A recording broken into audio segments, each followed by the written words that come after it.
तो आप लोग सब बढ़िया है, कोई दिक्कत तो नहीं हो रही है? बहुत दिनों बाद आए हो, है ना? परेशान मत होना। एक टेक में क्या होता है, ये वीडियो उन बच्चों के लिए बना रहा हूं जो क्या होता है आखिरी में पढ़ना चाहते हैं और एक वीडियो में सब कुछ पढ़ना चाहते हैं, जो कॉन्सेप्ट्स क्लियर करना चाहते हैं। तो इस क्लास में ये मत सोचना कि हमारी प्रैक्टिस होगी क्वेश्चंस की, हमारे कॉन्सेप्ट क्लियर होंगे अगले जितने भी मिनट में ये वीडियो बनेगा, 1 घंटे में, आधा घंटे में, 45 मिनट में, जितने भी। लेकिन ये समझ लेना कि हमारा क्या होगा, ये कॉन्सेप्ट क्लियर करेगा इस चैप्टर से रिलेटेड, क्योंकि अब अंतिम समय आ गया है। 26 तारीख से 27 तारीख को पेपर है आपका इंग्लिश का, उसके बाद जब भी साइंस का पेपर होगा, लेकिन समय तो अंतिम है क्योंकि अब तुम तैयारी कर रहे होंगे अपने दूसरे चैप्टर्स की, दूसरे सब्जेक्ट्स की। तो अब हमारा जो कॉन्सेप्ट बिल्डिंग होगा, वो एक दिन में जो कॉन्सेप्ट बिल्ड हो सकता है, उस लहजे से मैं ये वीडियो बना रहा हूं, ठीक है? और ऑब्वियसली आप लोगों को बहुत ईजी लगने वाला है ये चैप्टर। मैं मतलब ये मान के चलो कि जो 15 दिन में, 20 दिन में, 1 महीने में जो चैप्टर खत्म होता है, वो मैं 1 घंटे में खत्म करूंगा, ठीक है ना? मतलब हर एक चीज अपन डिस्कस करने वाले। तो शुरू करते हैं। तो मेरे प्यारे बच्चों, सबसे पहली चीज इलेक्ट्रिसिटी का मैं बात करने वाला हूं आज, इंट्रोडक्शन की। किसकी बात करने जा रहा हूं? इंट्रोडक्शन की। अब मुझे यह बताओ कि इंट्रोडक्शन में अगर मैं इलेक्ट्रिसिटी शब्द को ही समझने की कोशिश करूं तो इलेक्ट्रिसिटी है क्या? किसी ने डिफाइन करी होगी इलेक्ट्रिसिटी, है ना? तो इलेक्ट्रिसिटी जब डिफाइन हुई तो कुछ इस तरह से डिफाइन हुई कि electricity is nothing but the flow of charges. क्या? Flow of charges. अभी हम वो लेवल पे कहानी, करंट वाली कहानी कोई नहीं पढ़ने वाले हैं कि करंट किस तरह से जाता है, चार्ज किस तरह से फ्लो होते हैं। बस हमको ये समझना था कि इलेक्ट्रिसिटी होती क्या है। Electricity is nothing but the flow of charge. आप समझते हैं चार्ज की बात भी करेंगे, टेंशन मत लो, कि फ्लो ऑफ चार्जेस में ये चार्ज पार्टिकल क्या है। तो हम बात करेंगे चार्ज पार्टिकल की। क्या है इलेक्ट्रिसिटी? इलेक्ट्रिसिटी जो शब्द डिराइव किया गया है वो एक चार्ज पार्टिकल से ही डिराइव किया गया है। चार्ज पार्टिकल का नाम था इलेक्ट्रॉन। इलेक्ट्रॉन एक पार्टिकल था, बाद में पता चला कि ये एक वेव भी है। इलेक्ट्रॉन वेव की तरह भी बिहेव करता है, लेकिन ये बहुत बाद में पता चला, क्लास 12th में। लेकिन उसके पहले हमको यही पता था कि इलेक्ट्रॉन क्या है। इलेक्ट्रॉन एक पार्टिकल है जो कि कैसा पार्टिकल है? चार्ज पार्टिकल है। चार्ज पार्टिकल मतलब कैसा पार्टिकल है? नेगेटिवली चार्ज पार्टिकल है। क्या है? Negatively charge particle. क्या है? नेगेटिवली चार्ज पार्टिकल है। ठीक है, इतना समझ में आया? अब इलेक्ट्रिसिटी कहां से लिया गया है? इलेक्ट्रिसिटी लिया गया है इलेक्ट्रॉन से। इलेक्ट्रॉन एक नेगेटिवली चार्ज, इसका एक साथी भी था, इसका नाम क्या था? प्रोटॉन। अब पूरी फिजिक्स के अंदर जो मूवमेंट होती है, जो फ्लो होता है एक जगह से दूसरी जगह, वो किसका फ्लो होता है? वो होता है इलेक्ट्रॉन का फ्लो होता है, क्योंकि इसका मास क्या होता है? कम होता है as compare to mass of proton. दोनों होते हैं। अब ये दोनों होते क्या हैं? तो इन्हीं को इसके अंदर क्या है, पहले तो ये समझ लेते हैं, ये पॉजिटिवली चार्ज पार्टिकल है। अब ये दोनों होते क्या है, तो उसमें ही हम समझेंगे इलेक्ट्रिक चार्ज किस चिड़िया का नाम है। ठीक है, तो आपने देखा होगा और ये चीज महसूस भी करी। हम लोगों ने कभी चार्ज को देखा नहीं, लेकिन हमने ये चीज महसूस करी। आपने देखा होगा कि जब भी आप कोई कंबल वगैरह ओढ़ते हैं तो रात में अगर अंधेरे में ओढ़ेंगे तो वो आपको है ना चिंगारी टाइप और वो लाइट टाइप आपको मिलेगी। तो सब लोगों ने सोचा हमारी बॉडी में ऐसा क्या है साला जो हमको हल्के हल्के झटके लगने लगते हैं कहीं भी छू दो तो। और ये ठंड और गर्मियों में होता रहता है ज़्यादा, जब ज़्यादा टेम्परेचर होता है या कम टेम्परेचर होता है तो चार्ज जो हमारी बॉडी के अंदर है वो है क्या, वो सोचा पहले। तो उन्होंने कहा यार इसको नाम दे दो चार्ज। क्या है बॉडी के अंदर? क्या है, हर एक बॉडी के अंदर क्या है? चार्ज पार्टिकल्स हैं। कैसे पार्टिकल्स हैं? चार्ज पार्टिकल्स हैं। वो चार्ज पार्टिकल्स कौन कौन से? एक तो हो गया प्रोटॉन और एक हो गया इलेक्ट्रॉन। इलेक्ट्रॉन और प्रोटॉन दो चार्ज पार्टिकल। इनके लेवल पे कुछ एक्सपेरिमेंट भी हुए हैं। जो सिल्क के कपड़े को ग्लास रॉड से रगड़ दिया तो दूर गए, और फिर दूसरे चीज से रगड़ दिया तो पास आ गए, चिपक गए, दूर जा गए, चिपक गए, दूर गए। इसका मतलब एक चीज समझी कि चार्ज पार्टिकल दो अलग अलग प्रकार के हैं, जिसमें दो सेम टाइप के ले लो तो क्या होंगे? दूर जाएंगे और अट्रैक्शन नहीं, रिपल्शन। और अगर अलग अलग प्रकार के ले लो तो क्या हो जाएंगे? अट्रैक्शन। यानी दो प्रकार के यहां पर चार्ज ऐसे पता चले। कौन कौन है? एक है प्रोटॉन, एक है प्रोटॉन और एक है इलेक्ट्रॉन। अभी जो इसके पहली वाली स्लाइड में मैंने बात करी, लेकिन अभी तक यह बात पता नहीं चली कि चार्ज है क्या। चार्ज जो है वो है क्या, अभी तक पता नहीं चल पाया। तो चार्ज है क्या, इसकी डेफिनेशन कुछ इस तरह से है कि charge is an intrinsic property of any material. Intrinsic property of any material, किसी भी मटीरियल की कोई अंदर की कुछ ऐसी प्रॉपर्टी है जिसको हम ज्यादा समझ नहीं पाए अभी तक, और ये एटम से भी छोटी है, इसलिए इसको क्या बोलते हैं, सब एटॉमिक। क्या बोलते हैं, ये सब एटॉमिक है, मतलब एटम से भी छोटी, बहुत छोटा है। एटम तो आपको पता ही कितना छोटा है, न्यूक्लियस और छोटा था, उससे भी छोटा आ गया इलेक्ट्रॉन, प्रोटॉन यानी न्यूट्रॉन, यानी ये सब चार्ज पार्टिकल। ठीक है, अब उनने कहा भाई ये सब एटॉमिक भी है, इंट्रिंसिक प्रॉपर्टी है। इंट्रिंसिक का मतलब क्या है, जैसे हम लोगों ने सोचा था ना कि हमारे अंदर ये शरीर जो है, इस शरीर के अंदर एक आत्मा होती है, ऐसे ही हर एक मटेरियल मैं बता रहा हूं, हर एक मटेरियल के अंदर क्या है, एक आत्मा टाइप है, सोल है। उसी सोल को हमने बोला इंट्रिंसिक प्रॉपर्टी। सोल जिसको देखा नहीं गया, बस महसूस किया गया है और एक्सपेरिमेंटली महसूस किया गया है।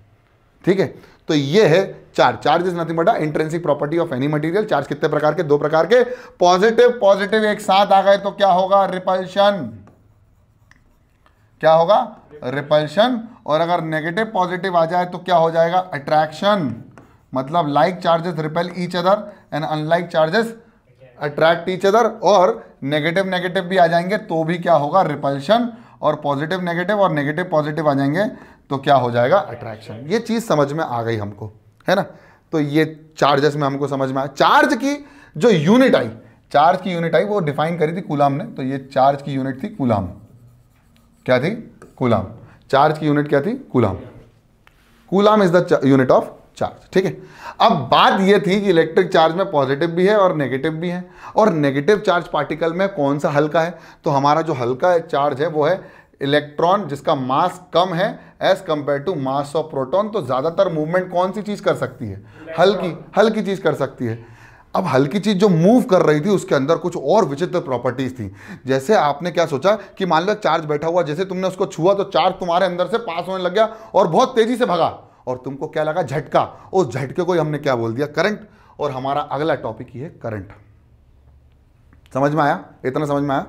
तो भाई करंट क्या था, अब करंट था भाई कि जैसे तुमने छुआ, चार्ज बैठा हुआ था, चार्ज तड़प रहा था एक जगह से दूसरी जगह जाने के लिए, चार्ज तड़प रहा था एक जगह से दूसरी जगह जाने के लिए। तो वो जो तड़प थी वो किसने मिटाई भैया, कि भैया जो चार्ज को पास होने दें। तो चार्ज को पास होने देने वाले को क्या बोल दिया, कंडक्टर्स। क्या बोला, कंडक्टर्स। फिर यहां पर सेमी कंडक्टर्स भी थे जो पार्शियली अलाउ करते थे, सेमी कंडक्टर्स जो पार्शियली अलाउ करते थे ट्रांसफर ऑफ चार्ज। और कुछ ऐसे भी थे जो कि बिल्कुल भी नहीं अलाउ करते थे, वो थे इंसुलेटर्स।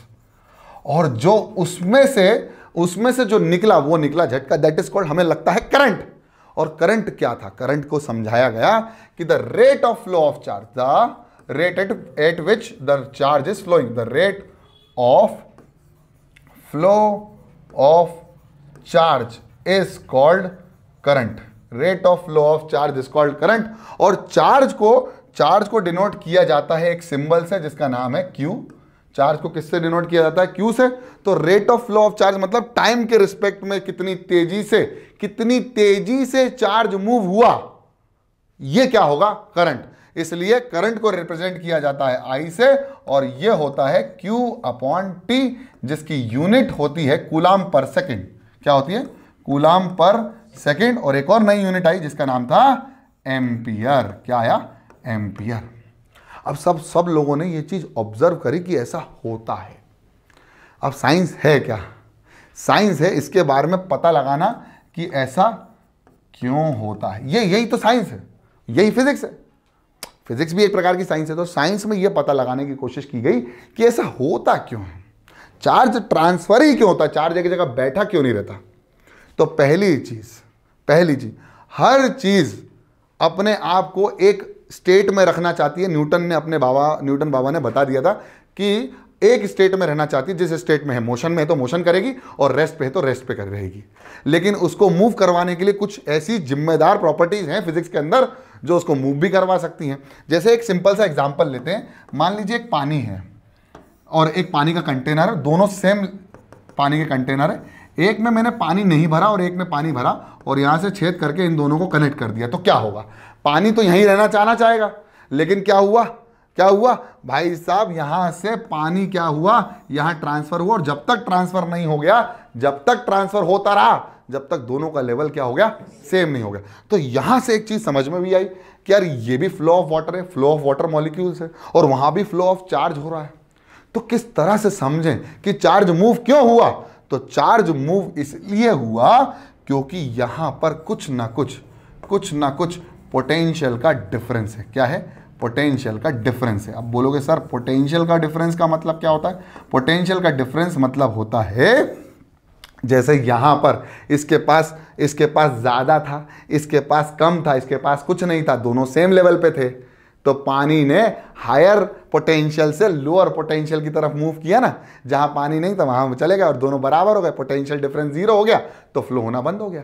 सेम ऐसे ही चार्ज भी होता है। पोटेंशियल डिफरेंस क्या होता है उसको समझ लेते हैं, और उसी को एक और नाम से जाना जाता है जिसका नाम है वोल्टेज। आप बोलते ना अरे वोल्टेज डाउन है बाबा, ये वोल्टेज जो डाउन चल रहा है ना, ये वोल्टेज डाउन इस पोटेंशियल डिफरेंस को ही कहा जाता है। पोटेंशियल डिफरेंस क्या है वो सुनो।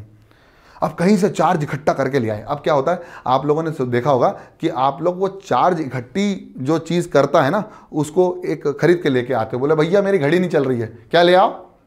सेल ले आओ। उस सेल को बनाया गया, कहाँ से, कैसे बनाया गया भूल जाओ, सिर्फ ऐसे बनाया गया कि उसके अंदर कुछ चार्ज पार्टिकल्स हैं, उसके अंदर कुछ चार्ज पार्टिकल्स हैं जो कहीं से लेके आए हैं और रख दिए हैं, है ना। और एक जगह एक टर्मिनल में कोई चार्ज पार्टिकल है, एक टर्मिनल में कुछ और चार्ज पार्टिकल है। इसके पास दो टर्मिनल्स हैं, एक है पॉजिटिव और एक है नेगेटिव। नेगेटिव में इलेक्ट्रॉन भर दिए, पॉजिटिव में प्रोटॉन भर दिए, या पॉजिटिव टर्मिनल से निकालकर इलेक्ट्रॉन को यहां ले गए तो ये भी पॉजिटिव हो गया। अब भाई यहां पर डिफरेंस हो गया पोटेंशियल का। कैसे? क्योंकि यहां हायर पोटेंशियल, इसको बोला लोअर पोटेंशियल, इलेक्ट्रॉन यहां ज्यादा, इलेक्ट्रॉन यहां नहीं, इलेक्ट्रॉन प्रोटॉन यहां पर, तो इलेक्ट्रॉन क्या चाहेंगे कि भैया मैं प्रोटॉन से मिल लूं। अगर कनेक्ट कर दिया तो, कनेक्शन दे दिया तो ये इलेक्ट्रॉन मिलना चाहेंगे प्रोटॉन से, सेम एज प्रोटॉन भी मिलना चाहेंगे इलेक्ट्रॉन से। वो बोलेंगे आजा आजा आजा आजा। और किसके माध्यम से जा रहे हैं? ये जा रहे हैं कंडक्टिंग वायर के माध्यम से। किसके माध्यम से जा रहे हैं? कंडक्टिंग वायर्स के माध्यम से जा रहे हैं मेरे प्यारे दुलारे बच्चों। अब ये पोटेंशियल के डिफरेंस का, अब भाई चार्ज उठा के कहां से लाए, पोटेंशियल डिफरेंस क्रिएट कैसे हुआ? तो उनने कहा भाई हमको नहीं पता कहां से लेके आए। कहां से लेके आए? जब नहीं पता तो उसको बोलते हैं इन्फिनिटी। अब पोटेंशियल डिफरेंस है क्या? तो ये पोटेंशियल डिफरेंस जो है ना, ये काम किया हमने। क्या करा? क्या काम किया? चार्ज को लेके आए, कहां से पता नहीं, भैया क्या बोल दिया उसको? इन्फिनिटी। इन्फिनिटी से लेके आए और इस वाली टर्मिनल में जाके पटक दिया, यहीं रहना। फिर और लेके आए और लेके आए और लेके आए, ताकि यहां पर पोटेंशियल का डिफरेंस क्रिएट हो। और पोटेंशियल डिफरेंस कैसा होता है? बोलते हैं वर्क डन, जो तुमने किया। वो तुम कौन हो? External agent. Work done by external agent divided by किसको लेके आए? यही है potential difference define in physics. Work done by external agent to bring a charge from infinity to a point P, यानी इस इंफिनिटी से मैं यहां पर इलेक्ट्रॉन को लेके आया, जो काम किया और डिवाइड कर दो जिसको लेके आया उसके मैग्नीट्यूड से, वो क्या हो जाएगा? Potential difference. यानी work done is equal to delta V into Q, या work done divided by Q is equal to delta V is the potential difference across a battery. और उसको बोला गया बैटरी, जहां पर इकट्ठा करके हमने पोटेंशियल डिफरेंस क्रिएट कर दिया।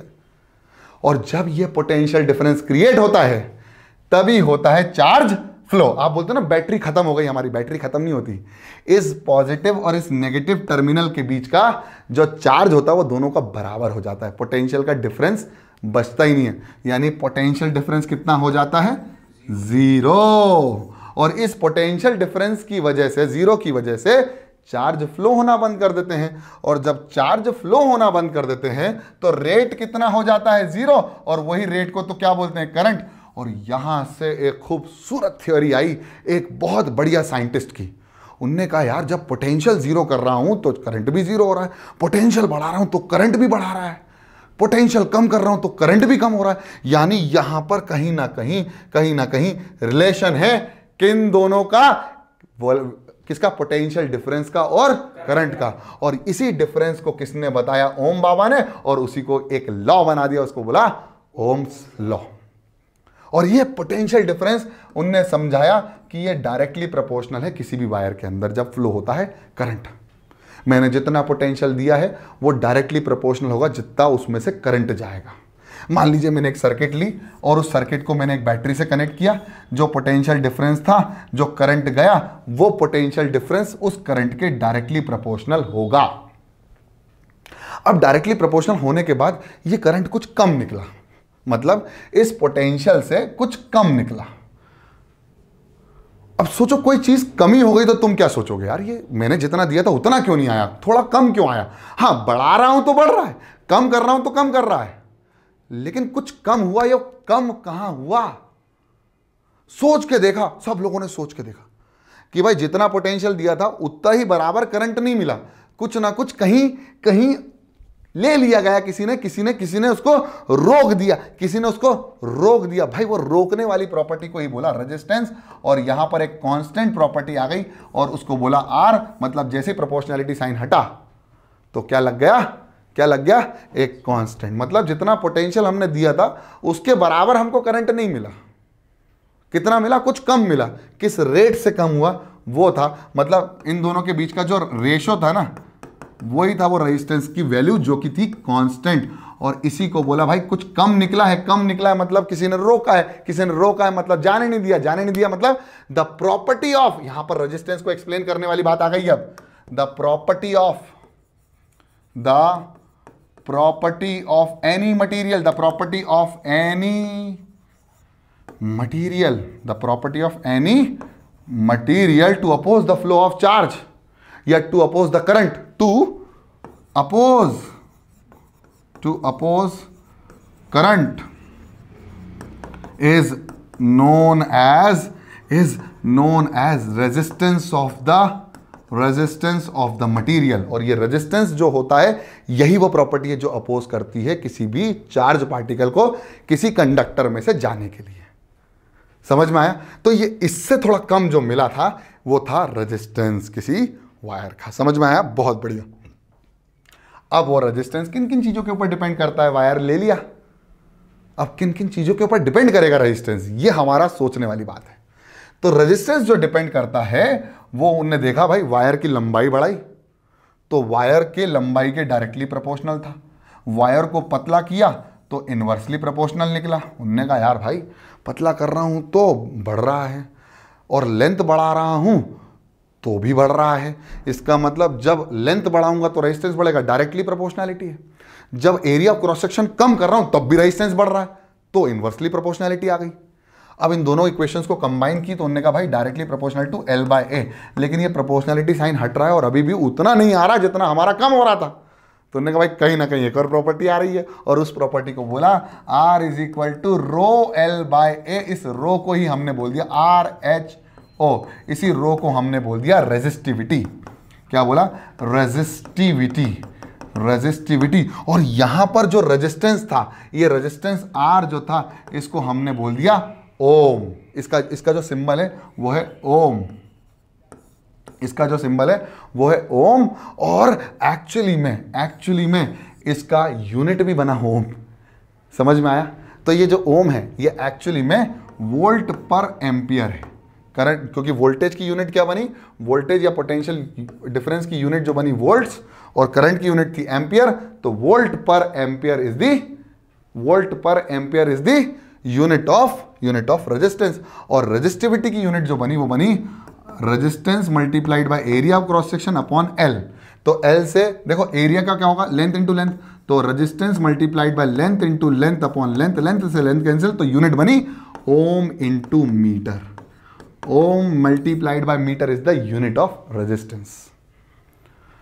तो रेजिस्टेंस की प्रॉपर्टी किन किन चीजों के ऊपर डिपेंड कर रही थी, या रेजिस्टेंस किन किन चीजों के ऊपर डिपेंड कर रहा था, वो था R लेंथ के ऊपर डिपेंड कर रहा था, R area of cross section के ऊपर डिपेंड कर रहा था, और उस मटेरियल के ऊपर डिपेंड भी कर रहा था कि हमने एक सेम कॉपर का ले लिया और एक टंगस्टन का ले लिया, दोनों का रेजिस्टेंस अलग अलग है, मतलब मटेरियल टू मटेरियल भी वेरी कर रहा था। एक और फैक्टर है जो हमने डिस्कस भी नहीं किया इस क्लास के अंदर, वो था टेम्परेचर। किसी भी कंडक्टिंग वायर का टेम्परेचर के ऊपर भी रेजिस्टेंस डिपेंड करता है। टेम्परेचर बढ़ा दोगे तो रेजिस्टेंस बढ़ जाएगा, इतना समझना है बस आपको। अगर मैंने टेम्परेचर इंक्रीज कर दिया कंडक्टर के अंदर तो रेजिस्टेंस भी इंक्रीज करेगा, टेम्परेचर कम कर दिया तो रेजिस्टेंस भी कम हो जाएगा। टेम्परेचर के साथ भी रेजिस्टेंस की डिपेंडेंसी देखी गई। 12th में पढ़ोगे आप बहुत अच्छे से। इतना समझ में आ गया? बहुत बढ़िया सर, समझ में आ गया। अब बात आई कॉम्बिनेशन की। तो कॉम्बिनेशन की जरूरत क्यों पड़ी? क्यों पड़ी होगी जरूरत? सोचो। ऐसा हुआ होगा कि मान लो हमारे पास एक रेजिस्टेंस है, हमने कहा हमारे पास एक रेजिस्टेंस है। क्या है? एक रेजिस्टेंस है। वो रेजिस्टेंस हमारी सर्किट में काम नहीं कर रहा था। रेजिस्टेंस की जो हम लोग, जैसे आपने देखा होगा रेगुलेटर, मतलब पंखा है ना, पंखा तेज घूम रहा है, फिर कम हो रहा है, मतलब 1 पे सबसे तेज है, 5 पे सबसे तेज है, फिर 1 पे सबसे कम हो गया, फिर और बढ़ गया। तो ये पंखा घुमाने वाला करंट को कंट्रोल करने के लिए हमने रेजिस्टेंस का इस्तेमाल कर लिया। रेजिस्टेंस का इस्तेमाल किसको कंट्रोल करने के लिए किया हमने? करंट को कंट्रोल किया, मतलब पंखे के घूमने को कंट्रोल करने के लिए किया। तो ये हमें जो रेजिस्टेंस हमको चाहिए था वो हमको नहीं मिल रहा। तो हमने कहा यार हमारे पास 2 अलग अलग रेजिस्टेंस है, इन दोनों कंबाइन करके देखें, मतलब लेंथ, एक वायर एक और है, एक वायर एक और है, दोनों को जोड़ के देखें रेजिस्टेंस में क्या फर्क पड़ रहा है। और वहां से आए कॉम्बिनेशन ऑफ रेजिस्टेंस, जिसमें हमने कहा कि एक कॉम्बिनेशन तो होगा सीरीज और एक होगा पैरेलल। तो सीरीज कॉम्बिनेशन क्या होता है? ये रेजिस्टेंस का क्या होता है? सिंबल होता है। रेजिस्टेंस ऐसे बनाया जाता है। तो सीरीज कॉम्बिनेशन में 2 रेजिस्टेंस को चिपका देते हैं। कैसे? हाथ से हाथ पकड़ा देते हैं। तो ये हो गया सीरीज कॉम्बिनेशन, ये हो गया R1 और ये हो गया R2, दोनों को सीरीज में जोड़ दिया तो बन गया R1 और R2। अब इसका नेट इक्विवेलेंट रेजिस्टेंस भी कुछ ना कुछ आता है, इसी को बोलते हैं सीरीज कॉम्बिनेशन। और ये जो आता है इन दोनों के कॉम्बिनेशन से जो नेट आता है उसको बोलते हैं इक्विवेलेंट, नहीं उसको बोलते हैं इक्विवेलेंट, यस उसको बोलते हैं इक्विवेलेंट रेजिस्टेंस। क्या बोलते हैं? Equivalent resistance. किसको बोलते हैं इक्विवेलेंट रेजिस्टेंस?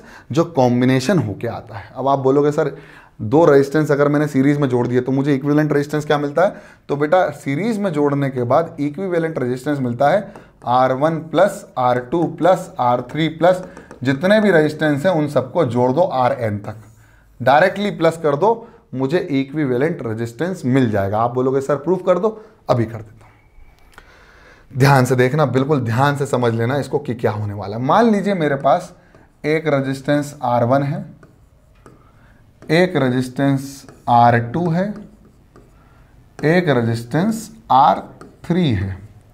इन तीनों का मुझे क्या चाहिए? इक्विवेलेंट रेजिस्टेंस चाहिए। क्या चाहिए? Equivalent resistance. तो मैंने क्या किया, इसको किससे लगा दिया? इसको लगा दिया मैंने एक बैटरी से, और बैटरी को कनेक्ट कर दिया इसके दोनों छोरों से, जहां मुझे, जिसके अक्रॉस मुझे इक्विवेलेंट रेजिस्टेंस निकालना है। अब इस बैटरी की पोटेंशियल मैंने मान लिया V है, और यहां से कुछ करंट गया, उस करंट की वैल्यू कितनी थी? I। अब ध्यान रखना एक चीज का कि करंट जब चेंज होता है जब उसको 2 रास्ते मिलते हैं, जब उसको 2 रास्ते मिलते हैं। जैसे मान लीजिए करंट जा रहा है और यहां से इसके 2 रास्ते फूटे, तो यहां करंट अलग जाएगा, यहां करंट अलग जाएगा। इस पर्टिकुलर पॉइंट को बोलते हैं जंक्शन। आपने रेलवे जंक्शन में भी सुना होगा, भोपाल जंक्शन, इटारसी जंक्शन, है ना, इंदौर जंक्शन। तो ये जंक्शन जो होता है ना, उस जंक्शन, उस पॉइंट से बहुत सारे रास्ते जाते हैं अलग अलग ट्रेन के। तो ऐसे ही ये ट्रेन जा रही है, अब एक ही रास्ता होता तो एक ही जंक्शन होता, मतलब एक ही रास्ता होता, एक ही पाथ होता। यहाँ 2 पाथ होगा, इसलिए उसको क्या बोल दिया? जंक्शन। जब जंक्शन आएगा तब करंट का क्या होगा? चेंज होगा। अब करंट का अगर जंक्शन नहीं है तो करंट सेम चलेगा। इसका मतलब यहाँ पर क्या होगा? I, इस पे भी कितना आएगा? I, और इस पे भी कितना आएगा? जितना गया उतना वापस I। बोलो समझ में आई? बहुत बढ़िया। इसको थोड़ा यहाँ रख देते हैं सर, अब और समझते हैं और अच्छे से समझते हैं। अब मान लीजिए इस पर करंट आया I और यहाँ पर लग गया ओम्स लॉ। ओम्स लॉ क्या था? V is equal to I into R. V is equal to I into R. तो यहाँ लगा दो ओम्स लॉ, अलग आएगा, इधर कितना आएगा? अलग आएगा, इधर भी कितना आएगा? अलग। यानी यहाँ पर आएगा अलग अलग V। तो उसको हम बोल देंगे V1 plus V2 plus V3 is equal to किसके बराबर होगा? टोटल V के बराबर होगा। यानी V is equal to V1 plus V2 plus V3। अलग अलग पोटेंशियल ड्रॉप हो जाएगा। अब इन सबको चिपकाने के बाद एक नया रेजिस्टेंस मिला, जिसको हमने बोल दिया R इक्विवेलेंट सीरीज का, और उसके साथ जो बैटरी लगी थी वो तो बैटरी V थी। जो करंट निकला था वो I था, तो यहां पर ओम्स लॉ लगा तो कितना आ गया, V is equal to I into R S. अब यहां ओम्स लॉ लगा तो क्या लगा, V1 is equal to I into R one, V2 is equal to I into R two और V3 is equal to I into R three. अब V1, V2, V3 और V की वैल्यू इस equation में पुट कर दो, जो मैं अभी बंद करने वाला हूं, कहीं भाग के ना चले जाए। कर दें पुट, चलो करते हैं। V की वैल्यू कितनी है, I into R series, I into R one plus I into R two plus I into R three, सब में से I common, I is into R S is equal to I common R1 plus R2 plus R3 और ये हो जाएगा cancel, यानी R S की value हो जाएगी R1 plus R2 plus R3। समझ में आया? ये है सीरीज कॉम्बिनेशन में डायरेक्टली ऐड कर दिया जाता है।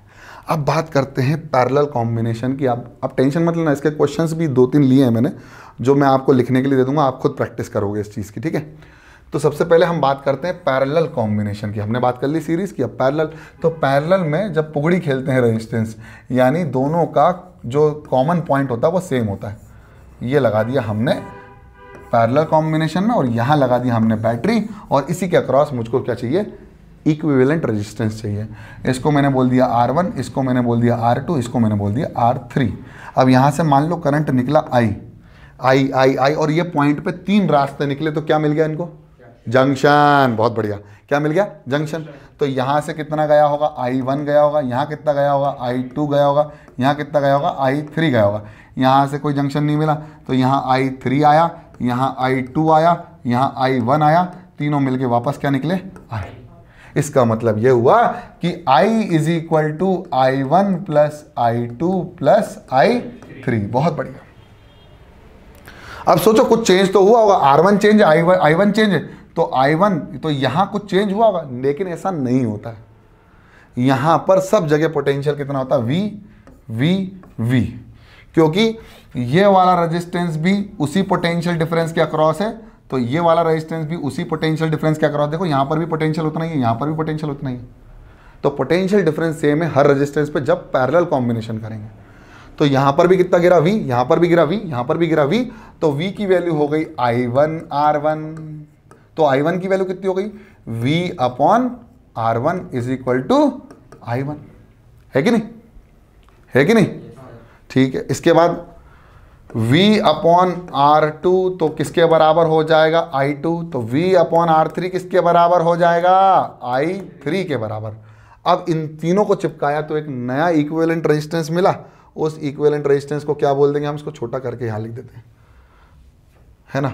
अब एक और इक्विवेलेंट सर्किट बना ली, इसको हम बोल देंगे RP, जो कि सेम वोल्टेज यानी पोटेंशियल डिफरेंस के अक्रॉस लगा हुआ V, इसमें से सेम करंट I और बाहर भी कितना I, तो यहाँ भी लगा दो ओम्स लॉ।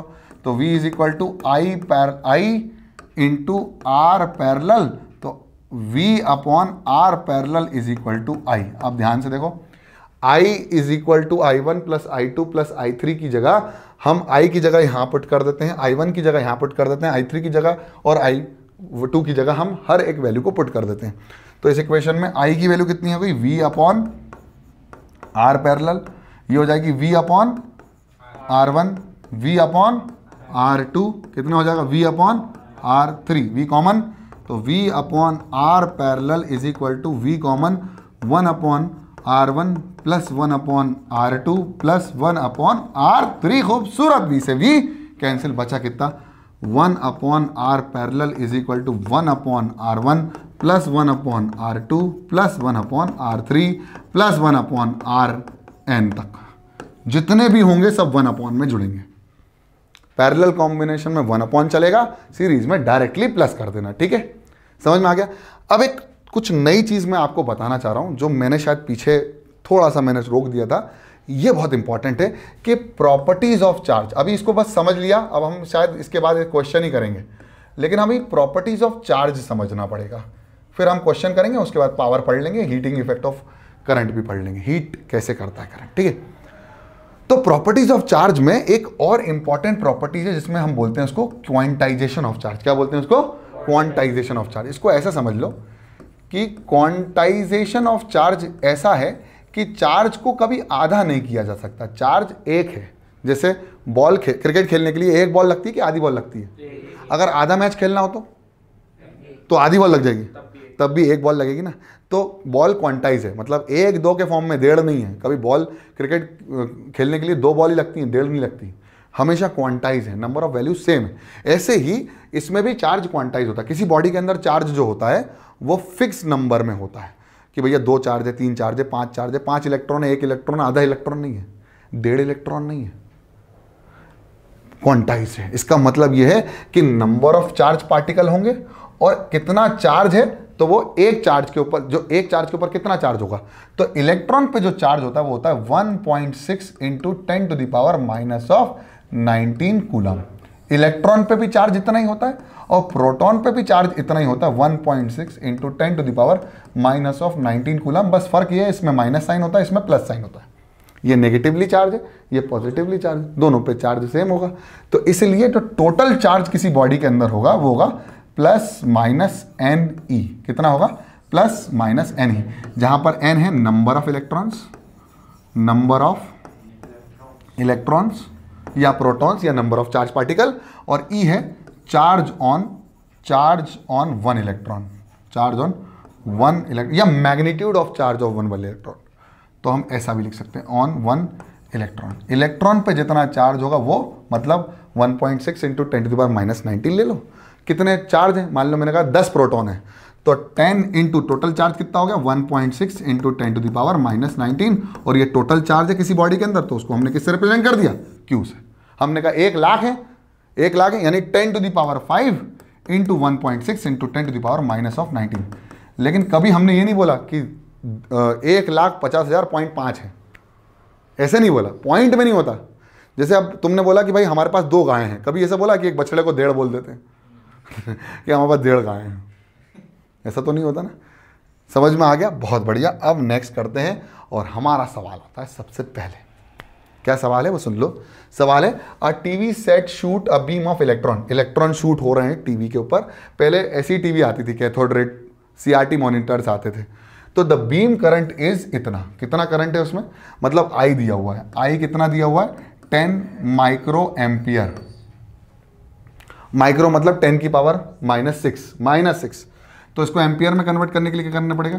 10 इंटू 10⁻⁻6 एम्पियर हो गया, यानी कितना होगा? 10⁻⁻5 एम्पियर करंट जा रहा है। ठीक है, करंट समझ में आ गया। अब बोला how many electrons the TV strike in each second. 1 second में कितने ट्रैवल करेंगे? तो 1 सेकेंड में कितने ट्रैवल करेंगे वो सुन लो। करंट का फॉर्मूला क्या होता है? Charge divided by T. बोलो हाँ है ना? क्यू अपॉन टी होता है कि नहीं चार्ज? इलेक्ट्रॉन। अब भैया मेरे को चार्ज इलेक्ट्रॉन पूछ रहा, नंबर ऑफ इलेक्ट्रॉन, कितने इलेक्ट्रॉन, तो करंट कितना हो गया पहले तो ये बताओ। 10⁻⁻5 ampere is equal to Q upon 1 second. तो कितने चार्ज पार्टिकल जाएंगे? कितना चार्ज जाएगा? सर चार्ज जाएगा 10⁻⁻5 चार्ज जाएंगे, टोटल चार्ज जाएगा।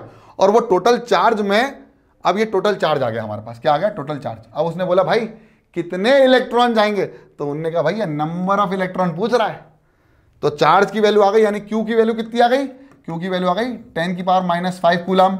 अब क्यू का वैल्यू क्या होता है? N into E is equal to 10⁻⁻5।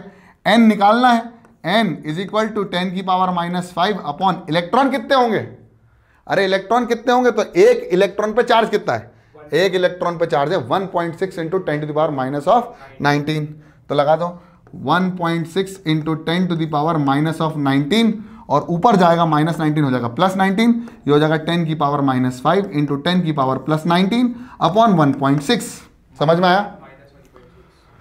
नहीं माइनस नहीं, अभी इलेक्ट्रॉन है तो वो हम बाद में समझ लेंगे, वो तो ऑलरेडी अंडरस्टूड है कि भैया अरे चार्ज पार्टिकल के नंबर माइनस में कैसे हो सकते हैं? चार्ज माइनस में हो सकता है ना, इलेक्ट्रॉन तो माइनस में नहीं होंगे ना कि -2 इलेक्ट्रॉन आ रहा है। उन दोनों माइनस इलेक्ट्रॉन पे जो चार्ज है वो माइनस में है ना। नंबर 2 गायें आ रही हैं या -2 गायें आ रही हैं, बताओ? 2 गायें आ रही हैं, समझ में आ गया? क्वांटाइजेशन में यही है। ठीक है, तो ये कितना हो जाएगा? 10⁻⁻5 और 19 कितना हो गया? 14, 14। ये हो जाएगा 14 अपॉन 1.6। अब इसको ले लो 100 इंटू 10⁻12 अपॉन कितना हो गया? 1.6। पॉइंट हटाया, 1 0 ऊपर लगा दिया, है ना।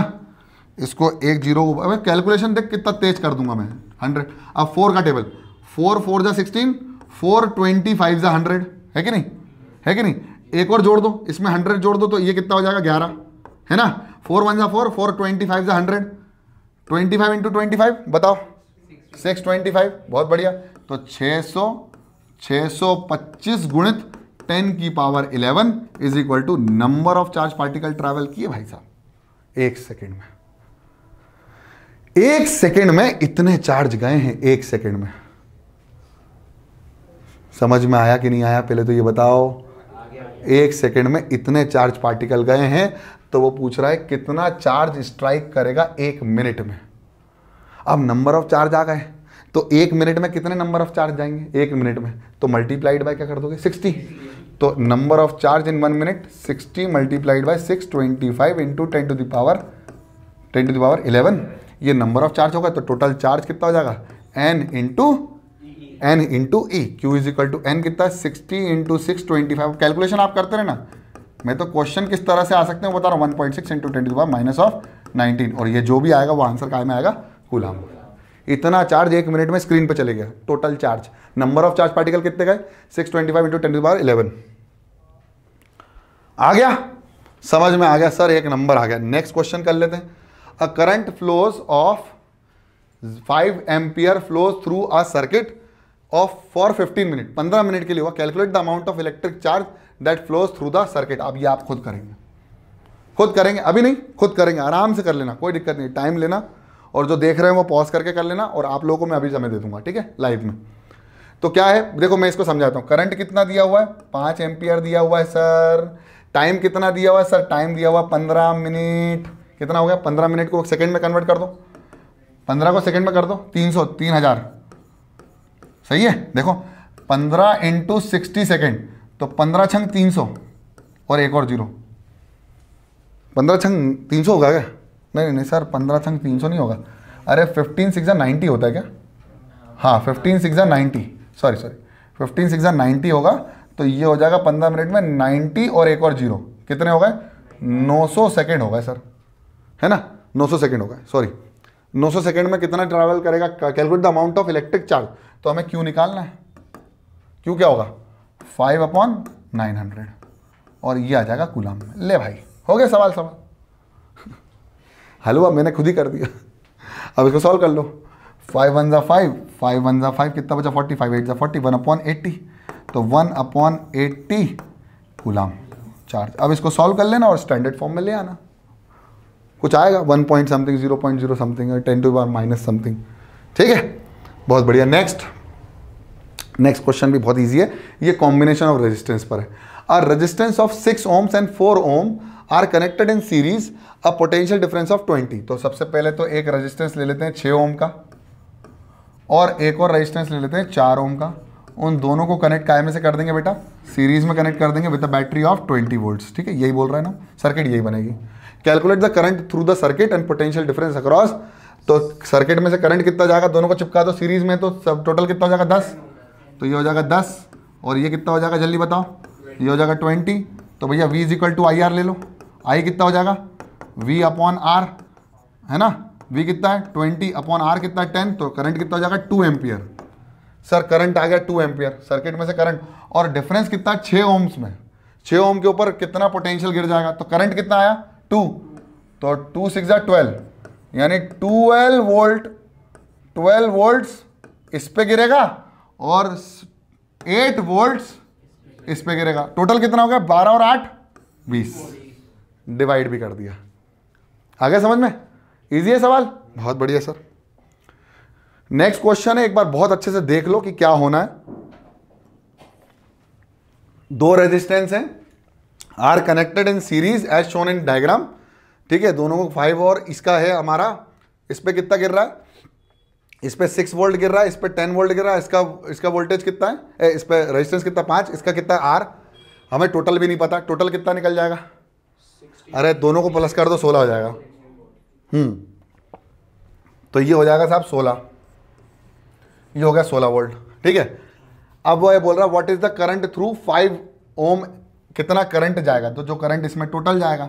अब टोटल रेजिस्टेंस निकालना पड़ेगा, टोटल रेजिस्टेंस निकालना पड़ेगा। टोटल रेजिस्टेंस के साथ सीरीज में जुड़ जाएगा, तो सीरीज में 5 प्लस आर जो होगा, 5 plus R is the overall resistance, है ना? बोलो हाँ है ना, है ना? हमें बैटरी का पता चल गया, टोटल बैटरी कितनी है 16 की, है ना? तो वोल्टेज कितना होगा 16। अब करंट निकालना है, करंट कितना होगा, करंट का भी नहीं पता, करंट कितना होगा। तो भाई इसमें कितना करंट जाएगा सोचो, 2 एम्पियर। तो इसमें कितना जाएगा, 2 एम्पियर। समझ में आ गया? तो टोटल और ओवरऑल करंट समझ में आ गया। तो अगर इसमें करंट 2 एम्पियर है तो इसमें भी करंट कितना हो जाएगा, 2 एम्पियर। बोलो हाँ या ना? इसमें फिर ओम्स लॉ लगा दो, या फिर इसी में डायरेक्ट ओम्स लॉ लगाकर रेजिस्टेंस निकाल लो। अरे देखो ना, वोल्टेज कितना इस पे 6 और करंट कितना 2, तो रेजिस्टेंस कितना, जल्दी बता, जल्दी बता। V बाय आई, अरे 6/2 यार, 3। तो इसका रेजिस्टेंस कितना हो गया 3, तो नेट रेजिस्टेंस कितना हो गया जल्दी बता, 8। तो ओवरऑल नेट रेजिस्टेंस कितना हो गया? So what will be the value of R, 3 ohms. What is the value of V? 16। V की वैल्यू कितनी हो गई 16। सारे सवाल के जवाब तो दे दिए sir. What is the current through R? R की वैल्यू भी कितनी होगी? अबे R से भी 2 एम्पियर करंट ही जाएगा। क्यों? क्योंकि सीरीज में वो करंट सेम रहता है, सीरीज में करंट सेम रहता है। हाँ, सवाल समझ में आ गए? तो ऐसे सवाल आ सकते हैं। अब अगला टॉपिक बहुत इंपॉर्टेंट है, जिसमें मैं बात करने वाला हूं इलेक्ट्रिकल एनर्जी की। किसकी बात करने वाला हूं? Electrical energy. सुन लो इधर, सुन लो। एनर्जी जो है, एनर्जी किसी भी चीज की जो एनर्जी है वो किस फॉर्म में आती है भाई? एक बात ध्यान रखना, हमेशा हीट के फॉर्म में आती है। और हीट जो होता है वो किसके बराबर होता है? एक्चुअली में वर्क डन के बराबर होता है, अगर एनर्जी कंजर्व है तो टोटल। ठीक है? तो टोटल एनर्जी जब कंजर्व है, कहीं लॉस नहीं हो रहा है, तो ये वाली चीज बहुत इंपॉर्टेंट है, वर्क डन। क्या बताता है? Work done. अब एनर्जी जो होती है वर्क डन के बराबर होती है। और वर्क डन क्या होगा इलेक्ट्रिकल पावर में? अभी इलेक्ट्रिकल में मैंने वर्क डन बताया था वोल्टेज के टर्म्स में। अगर मैं थोड़ा सा पीछे जाऊं, वोल्टेज समझाऊं, तो आपको मैंने बताया था work done upon Q is equal to delta V। तो भैया वर्क डन कितना हो जाएगा? Delta V into Q। बस यही ध्यान रखना है आपको। वर्क डन, एनर्जी और वर्क डन दोनों बराबर हो जाएंगे, यानी मुझे मिल जाएगा एनर्जी इज इक्वल टू, या heating effect of electric energy is equal to, या work done is equal to कितना हो जाएगा? Q into delta V। समझ में आया? अब Q का फॉर्मूला याद करो। Q क्या बताया था मैंने? अरे Q बताया था मैंने, Q by t is equal to I. तो Q कितना हो जाएगा? I into t. रख दे, तो I into t into delta V, यानी V into I into t is equal to work done is equal to energy. तो heating effect कितना हो जाएगा? V into I into t. समझ में आया?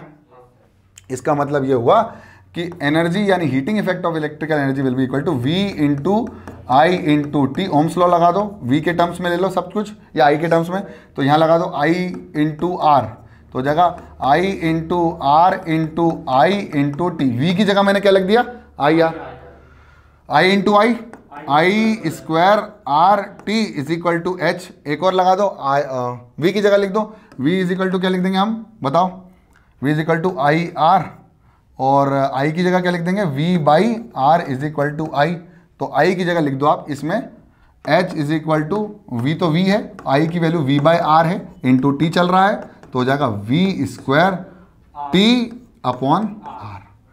तो 2 फॉर्मूले हो गए, कितने? 3 हो गए फॉर्मूले। तो एक हो गया हीटिंग इफेक्ट का यानी एनर्जी का, I into V into T, एक होगा V I square R T जो कि किताब का फेमस फॉर्मूला है, और एक और होगा V square by R into T. ये 3 फॉर्मूले हैं heating effect of electric current के, यानी एनर्जी, कितनी एनर्जी डिसिपेट हो रही है, ये फॉर्मूला है। टाइम के साथ देना पड़ेगा लेकिन, ठीक है? बहुत बढ़िया, समझ में आ गया सर। नेक्स्ट है इलेक्ट्रिकल पावर। अब पावर कितनी है? एनर्जी के साथ पावर भी तो आती है, कितनी पावर है, कितनी पावर जनरेट कर पा रहा है। तो power is nothing but work done divided by time. Work पर unit time is equal to power. The unit of power is equal to watt. और ऐसे ही एनर्जी की जो यूनिट है, यूनिट को बिल्कुल गोली मार दी मैंने तो, जूल। एनर्जी की यूनिट कितनी है? जूल। और पावर की यूनिट कितनी है? वॉट। तो पावर क्या होता है? Work done upon time. अब वर्क डन कितना है? Heating effect. हीटिंग इफेक्ट कितना आया था? V square upon R into T upon T. T से टी कैंसिल, कितना बचा power? V square by R. एक और फॉर्मूला था हीटिंग इफेक्ट का, I into V into T. तो वर्क डन कितना था? वर्क डन भी इतना ही था, तो पावर कितना हो जाएगा? Work done upon time, I into V into T upon T. T से टी कैंसिल, बचा कितना? VI। पावर कितना हो गया वी आई। अब एक और फॉर्मूला याद आ रहा होगा, आई स्क्वायर आर टी आता, तो वर्क डन कितना था, I square R t upon T, T से T cancel which is equal to power, तो पावर का एक और formula P is equal to I square R. ये सारे फॉर्मूले इंटरकनेक्टेड है और बस इतनी ही है तुम्हारा ये चैप्टर, इतना ही है और इतने में ही तुम्हें खेलना है। क्या खेलना है, स्टार्टिंग के अब देखो आपने तुमने लेक्चर में देखा होगा कि हर चीज इंटरकनेक्टेड है। इलेक्ट्रिसिटी चार्ज, चार्ज क्या intrinsic property of any material. Charge कितने प्रकार के, दो प्रकार के। चार्ज मूव करते हैं तो इलेक्ट्रिसिटी जनरेट होती है। चार्ज का रेट होगा तो करंट होगा, करंट होगा क्यों होगा, करंट क्यों होगा, क्योंकि वोल्टेज होगा। वोल्टेज क्या होगा, दोनों का रिलेशन, और रिलेशन होगा resistance V equal to I R, Ohm's law आ गया। फिर रेजिस्टेंस का कॉम्बिनेशन, सीरीज पैरेलल, और उन्हीं से आया हीटिंग इफेक्ट और पावर। यानी हर चीज इंटरकनेक्टेड है। तुम्हें फॉर्मूले दिमाग में रखने, क्वेश्चन में जो तुम्हें मिलाएगा, जैसे अभी तुम्हें क्वेश्चन करवाया मैंने, तो इन क्वेश्चन में जो जो गिवन था मैंने उसी से चीजें निकाली हैं, उन्हीं चीजों से निकाल। ओम्स लॉ निकाला, रेजिस्टेंस का कॉम्बिनेशन अगर आ जाता तो सिंपल है, सीरीज पैरेलल देख लेना आप। पैरेलल कब होगा, जब पैरेलल कॉम्बिनेशन कब होगा, जब पोटेंशियल डिफरेंस सेम रहेगा। सीरीज कब होगा, जब करंट सेम रहेगा। करंट अलग तो मतलब पैरेलल, और करंट सेम तो सीरीज। वोल्टेज अलग अलग तो सीरीज, और वोल्टेज सेम तो पैरेलल। तो इस तरह से अगर आप अपनी तैयारी करोगे तो मुझे ऐसा लगता है कि विद इन 45 मिनट्स और 40 minutes you will be able to solve each and every numerical from this chapter, and I can surely give you the surety that you will be able to understand the whole chapter in 1 hour. और अगले 2 घंटे में तुम with the master हो जाओगे, master. बस तुम्हें क्या करना है, इन सब चीज़ों को कनेक्ट करना, अपने नोट्स बनाने, 1.5 घंटा 2 घंटा एक चैप्टर को दे दो। मैं गारंटी दे रहा हूं कि तुम्हें कोई भी पकड़ नहीं पाएगा इस चैप्टर से।